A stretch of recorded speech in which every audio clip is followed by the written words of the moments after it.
Excuse me, Dr. Sensology, between groundnut oil and red oil, which do you prefer?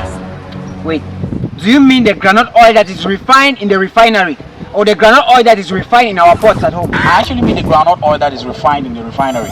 Oh, you see, groundnut oil is just like red oil that has Robin Jangsang.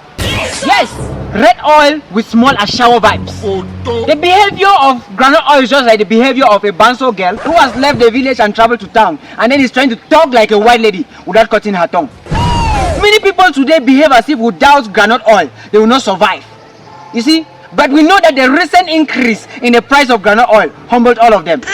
When you pet a child, the child becomes something else. It's just like we gave importance to groundnut oil, and then the idiot was trying to transform himself into gold. Red oil is just like the Old Testament. Meanwhile, groundnut oil is like the New Testament.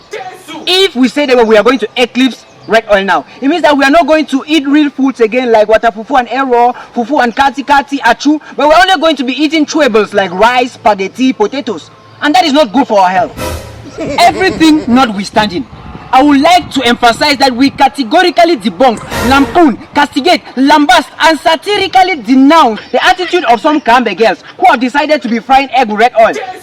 That is gross exaggeration of villagecy and primitivity. We equally defy the attitude of some Bangwa girls who have decided to transform groundnut oil into a lip.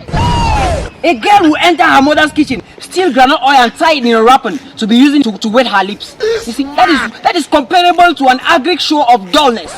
Dr. Sensology, in the end, which do you prefer, groundnut oil or red oil? You see, between groundnut oil and red oil, I prefer anointing oil. And how? You see, we use groundnut oil and red oil to cook food and eat when we are hungry. But we can use now this anointing oil and pray with it so that God will make us not to be hungry again and will not need groundnut oil and red oil. So that is just what I am trying to say from a sensological perspective. Thank you, Mr. Journalist. Thank you, Dr. Sensology.